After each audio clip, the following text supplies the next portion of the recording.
Good day friends. আমরা November মাসে ঢুকছি।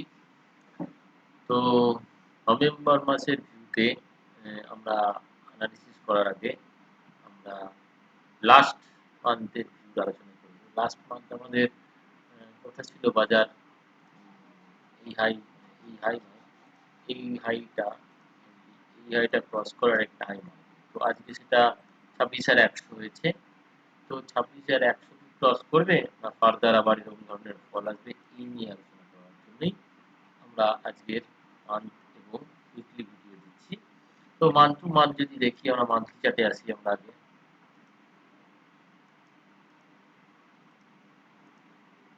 তো মান্থ টু মান্থ আমরা হায়ার হাই আছি। তো 2 মাস কারেকশনের পরে আমরা সেকেন্ড মান্থ হায়ার করেছি। প্রাইস প্রিভিয়াস হাই ছিল আমাদের, এই র্যালির প্রিভিয়াস হাই ছিল আমাদের 24,670, সেটা ক্রস করে আমরা 24,104 হাই করলাম। তো উইকলি বেসিসে যদি দেখি, আমরা হাই টেস্ট করেছি, ক্রস করিনি। দেখুন 404, আবার এখানে 97 টেস্ট করেছি, ক্রস করিনি। তো অ্যাজ এ যদি উইক টু উইক দেখুন, ট্রেন্ড ইজ আপ। 1 সপ্তাহ, 2 সপ্তাহ, 3 সপ্তাহ, 4 সপ্তাহ হাই মেরেছে, এই সপ্তাহ মারেনি। 4 সপ্তাহের পরে 1 সপ্তাহ পজ নিয়েছে, হাই টেস্ট করেছি, লোও নেই হাইও নেই, মিড পয়েন্টে আছে। ওকে, তো হচ্ছে নেক্সট উইক কি হতে চলেছে সেটা যদি আলোচনা করি, তো উইকলি ফ্রেমে আপ ট্রেন্ডে আছি এটা বলছে। তো উইকলি ফ্রেমের জায়গা থেকে যদি আমরা ট্রেন্ড ইনট্যাক্ট আছে কিনা, এই যে রিজেকশন পয়েন্ট ছিল তাই রিজেকশন খেয়েছে। এবং আমরা এই স্লোয়ার চ্যানেল একটা আছে, যেটা যতক্ষণ 24,800 না ভাঙছে, 1000 পয়েন্ট উপরে, ততক্ষণ ট্রেন্ড চেঞ্জ হবে না। তো তার থেকে শর্ট টাইম ফ্রেমে যদি আসি আমরা, তো আসি 25 মিনিটসে আসছি। তো দেখা যাচ্ছে প্রাইস উপর থেকে কারেকশন হয়েছে। এটা একটা ফ্ল্যাট কারেকশন আছে, যারা কারেকশন জানেন তারা বুঝতে পারবেন। তো এর ভিতরে আসবো আমরা, কারেন্টলি কি সিচুয়েশনে আসছে সেটা আসবো। কিন্তু ব্রডার ফ্রেমে কি আছে, ব্রডার ফ্রেমে বলছে যে প্রাইস এই হাই টেস্ট ক্রস করে বেরিয়ে চলে গেছে, মানে আপ ট্রেন্ডে আছে। তো আপ ট্রেন্ডের জায়গা থেকে এই হাই এগেইনস্ট এটা হায়ার হাই করেছে, আপ ট্রেন্ড। কিন্তু প্রাইস এইখান থেকে যে ট্রেন্ডটা শুরু করেছে সেই কন্ডিশনে চেক মার্ক এসছে। তো চেক মার্কে কি বলছে, প্রাইস কি এই 26,100 ক্রস করে যাবে, বা এই গ্যাপ আছে এই ফিল আপ করতে আসবে, এইটাই কোশ্চেন মার্ক আছে। ওকে, তো কোশ্চেন মার্কে যদি আমরা যাই, আমরা যারা ফ্ল্যাট কারেকশনের পরে আসছি, তো আমরা এই হাইটা ক্রস করেছি। তো যারা ওয়েভ থিওরির পার্ট জানেন তারা বুঝতে পারবেন যে প্রাইস কি বিহেভিয়ারে আছে। প্রাইস স্ট্রাকচারালি আমাদের এই একটা কাউন্টিং ওয়েভ হয়েছে, দেন সেকেন্ড কাউন্টিং ওয়েভ এটা, থার্ড কাউন্টিং ওয়েভ এটা, ফোর্থ কাউন্টিং ওয়েভ এটা, ফিফথ ফাইনালি ফিফথ বাকি আছে। তো আমরা এই 26,100 কে আমার ব্যক্তিগত ইন্টারনাল ফিলিং বা কাউন্টিং বলছে আরেকটা হাই আছে বাকি। তো আমরা ওয়েট করবো আরেকটা হাইয়ের জন্য, প্রাইস এখান থেকে একটা হাই মারবে।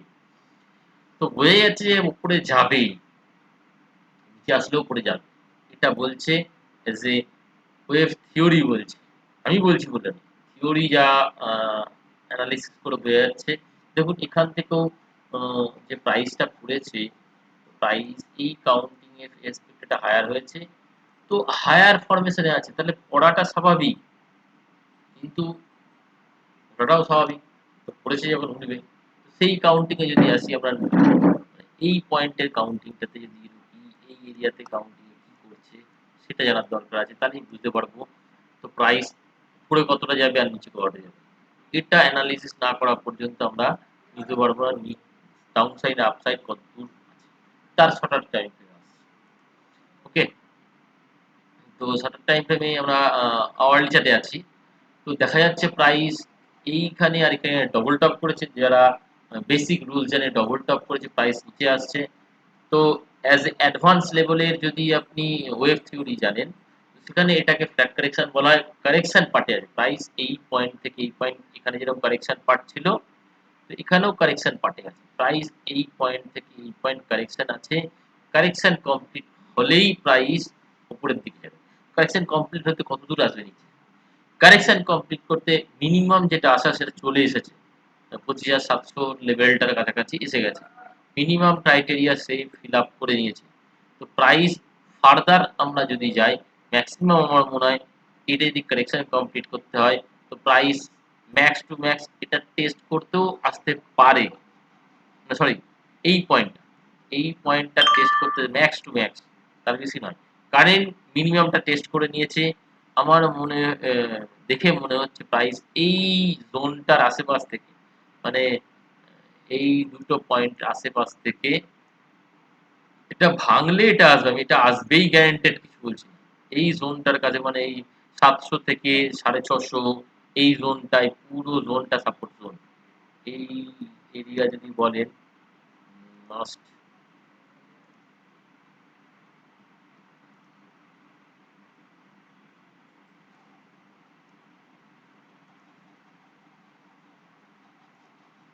এই পুরো জোনটা হচ্ছে, এই জোনটা 700 থেকে 650, এই জোনটা পুরো সাপোর্ট লাইন হয়ে দাঁড়িয়ে আছে। এটা যতক্ষণ ব্রেক করবে, ডিপ কারেকশন মানে যা হওয়ার হয়ে গেছে, আমরা হয়তো প্রাইস এখানে টাইম পাস করে দেন বেরোবে। তো বেরোতে গেলে কারণ কি দেখুন, এই যে rejection point, rejection train line দেখছেন, এটা এটা আর এটা টেস্টিং করার কথা ছিল, এটা টেস্ট করে দিয়েছে। তো এটা নিচে মানে 700 নিচে যদি ট্রাভেল করে প্রাইস, তাহলে আমার 615 দেখতে পারি। আদারওয়াইজ না হলে এই জোনটার কাছ থেকে ঘুরে প্রাইস উপরে বেরিয়ে যাবে। এবং প্রাইস উপরে কত দূর যাবে, উপরে যাওয়ার জায়গা থেকে যদি দেখি, আমরা ট্রেন্ডিং এ যদি দেখি, মিনিমাম ক্রাইটেরিয়া যদি দেখি, তো আমরা 26,100, দেন 26,100 প্লাস 26,350, এইটুকু আমি আপাতত ধরছি। যদি প্রাইস উপরে যায়, মানে নিউ হাই মারার চেষ্টা করবে একবার, আমার ধারণা যে প্রাইস প্রিভিয়াস যে হাই আছে আমাদের, এই হাইটা, যেটা এটার হাই ছিল, সরি, নিফটির যে হাইটা আছে প্রিভিয়াস 288 মনে হয় সম্ভবত, 277, 24,277 তুমি ক্রস করার চেষ্টা করবে কামিং যে র্যালিটা আসবে সেই র্যালিতে। তো সেই র্যালির আমার মনে হয় নেক্সট উইকের মধ্যেই করার কথা, যেটা আমরা আলোচনা করছিলাম আগের উইকেই, যে আমরা একটা নতুন হাইয়ের দিকে যাব। চেষ্টা করছিল, যায়নি, ঠিক আছে, কিন্তু প্রাইস নিচে আসছে, সেই আশাতেও প্রাইসকে আমার মনে হয় না ট্রেন চেঞ্জ করা হবে। ট্রেন চেঞ্জ করার মতন এখনো মুড আসেনি। নিউ হাই না মারা পর্যন্ত ট্রেন চেঞ্জিং এর কোনো প্রশ্ন আসবে না। নিউ হাই করলেও একটা কারেকশন আসবে, এই যা। তো সেই কারেকশনটা বাইং ইন, এই কারেকশনটা যেটা বাইং সেটা উপরে যাবে। তো এখানে এন্ট্রি নিয়ে আমার মনে হয় 300 আশেপাশে গিয়ে 200 থেকে 300 এই জোনটা, এই দুটো টার্গেট আছে আমাদের কামিং ডেতে, নিফটি এই একটা টার্গেট, 610, 26,210, দেন 26,350, এই দুটো হচ্ছে আমাদের কারেন্ট টার্গেট। নিচের দিকে যদি বলেন, তো 25,650 থেকে 700, এইটা স্ট্রং সাপোর্ট। যদি ভাঙে তাহলে 25,615, 26,615 আসবে। যদি ক্লোজ আসতে শুরু করে তাহলেই আমরা 500 লেভেল দেখবো, আদারওয়াইজ আমরা এই জোন থেকেই ঘুরে যাব। এটা হলো নিফটি স্টাডি। এবং আমার মনে হয় নভেম্বরের এই সপ্তাহ, কারেন্ট সপ্তাহতেই আমার মনে হয় এই লোকে যদি ব্রেক না করতে পারে, মানে এই দুটো পয়েন্ট 600 লেভেলটাকে ব্রেক যদি না করতে পারে, আমরা টেস্ট করবো আরেকবার 26,200 হাইকে টেস্ট করতে যাবো। ওকে, আচ্ছা, ব্যাংক নিফটির জায়গা থেকে যদি দেখি, ব্যাংক নিফটি আমরা 59,000 বলেছিলাম টার্গেটের জন্য। তো সেই ব্যাংক নিফটি গেল আমাদের 58,500 পর্যন্ত গেল। এরও কারেক্টিভ রাইজিংই আছে, কারেক্টিভ রাইজিং নয়, কারেকশানেই আছে, এই পয়েন্টটা কারেকশানে আছে। তো এই কানেকশন যদি কমপ্লিট করে, এই 59,000টা ক্রস করার চেষ্টা করবে, এই 58,800, 60,000 টার্গেট দিয়ে রেখেছিলাম, আমরা ভেবেছিলাম 60,000 পর্যন্ত যাবে, সেখান থেকে তার আগেই কারেকশন এসছে। কিন্তু ভয়ের আমার মনে হয় নয়, প্রাইস নিচে আসতে পারে, কিন্তু আরেকটা মুভ আছে। তো ওয়েভ কাউন্টিং এ বলে যে কাউন্টিং এর এই পার্টটা একটা মুভ হয়েছে, তার এগেইনস্ট কাউন্টিং 2 এটা, 3 এটা, 4 এটা, 5 এর জন্য যাবে। তো ইন্টারনাল কাউন্টিং বলছে প্রাইস উপরে অবশ্যই যাবে, নিচে আসতে পারে, যাবে। তো তো আমরা ব্রড পিকচারে কি হার হাই মানেছে, তো আপ ট্রেন্ড আছে, তো যে কারেকশনটা আসছে সেটা নরমাল কারেকশন সে আরো 500 পয়েন্ট পড়তে পারে, কিন্তু আলটিমেটলি 60,000 এর দিকে যাবে, দেখে যাবো। তো এই পার্টের কাউন্টিং এ আমরা আসি, এই পার্টটার কাউন্টিং কি বলছে, কারেকশনটা কত দূর। তো শর্ট টাইম ফ্রেমে যদি আমরা আসি, 1 আওয়ার চার্টে আসি যদি, তো দেখা যাচ্ছে প্রাইস এই রেড লাইন যেটা মার্ক করা আছে দেখুন, 57,600, রাউন্ডলি 600 500 এই জোনটা, এটা ভাঙলে প্রাইস এই ট্রেন্ড লাইনের পয়েন্টটা আছে, এই প্যারালাল লাইন যেটা 57,300 এই পর্যন্ত আসবে আমার মনে হয়। প্রাইস যদি এই রেড লাইন ব্রেক করে, রেড লাইন মানে 600 লেভেল, 57,600, এটা ব্রেক যদি করে, তাহলে আমরা আরো 300 পয়েন্টের ফল দেখব।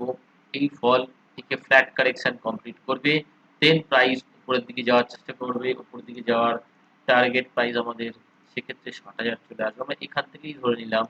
তো এই 60,000, 59,000, 60,000, এই লেভেলটা, 60,000ও নয় বলছি, তো 59,000 টাকা, 59,000 টাকাই ধরে নেন, 59,000 পর্যন্ত আমরা এই পয়েন্টটাকে পাবো। তো যদি কারেন্টলি প্রাইস নিচে আসে, আমরা এইখানেই আমাদের রিট্রেসমেন্ট যদি জানি, তো এই লেগের রিট্রেসমেন্টে আমরা এসছি, একদম সাপোর্ট লাইনের কাছাকাছি আছি, 57,500 যদি ভাঙে, তাহলেই আমরা ট্রেন লাইন সাপোর্ট পাবো, যেটা 57,300 থেকে 57,000 এই জোনটা, টোটাল জোনটা এটা। দেন এখানে অ্যারেস্ট যদি হয়ে যায়, একটা গ্রিন ক্যান্ডেল শো করে, প্রাইস তাহলে আমাদের আবার একটা 59,000 এর জার্নির দিকে এগোবে। এই 59,000 আমরা এই কোথা থেকে পেয়েছিলাম, এই এইটা স্ট্রং রেজিস্ট্যান্স পয়েন্ট 60,000 লেভেল, 60-59,000 এর লেভেলে গিয়ে আমরা প্রফিট বুক করব, আবার ওয়েট করব প্রাইস নিচে আসলে বাই। আমরা এখনো নিচে বায়ার হিসেবেই আছি, থাকবো। এভরি ইন্ডেক্স আস্তে আস্তে পজিটিভ হচ্ছে, ব্যাংকিং তো ট্রিমেন্ডাস পজিটিভ আছে, নিফটি এখন নতুন হাই মারেনি, ব্যাংক নিফটি মেরে দিয়েছে, তো আমার মনে হয় কামিং উইকে নিফটি নতুন হাই মারার দিকে যাবে। ওয়েট, তাড়াহুড়ো করে লসেস স্টক বিক্রি করা যাবে না, আমার মনে হয় ওয়েট করা উচিত, আমরা রেট পাবো, ঠিক আছে। আর নভেম্বরে আমরা মনে হয় ভালো র্যালি আসবে, আর কোন জায়গা থেকে বলতে পারছি আমি, দেখুন যদি নিফটির জায়গা থেকে দেখুন,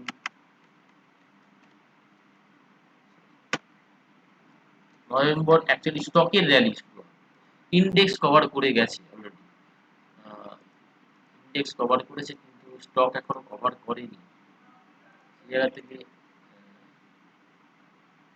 এই এই হাইটা ক্রস করে গেছে, মেবি আরেকবার যদি এই কারেন্ট উইকে একবার এই হাই আশেপাশে এসে দেন বেরিয়ে চলে যেতে পারে।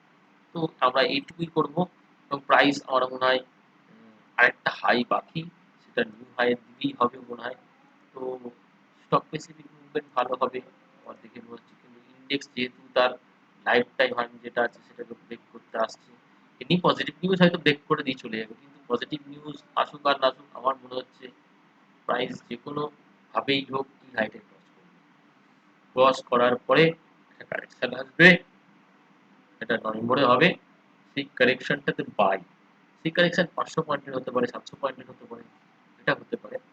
তো কিন্তু আমরা আলটিমেটলি উপরেই যাচ্ছি, আমরা এই হাই ক্রস করবো নভেম্বরে, নভেম্বর স্টক খেলবো। আমার ব্যক্তিগত স্টকের মুভমেন্ট বা চার্ট থেকে মনে হচ্ছে আমরা হয়তো আশা করেছিলাম অক্টোবরে খেলবে, তো অক্টোবরে সামান্য কিছু খেলেছে, কিন্তু মাস্ট নভেম্বর আমরা গোল্ডেন র্যালি পাবো স্টক, দেখা যাক হয় কিনা। ওকে, থ্যাংক ইউ, ভালো থাকবে, সাবধানে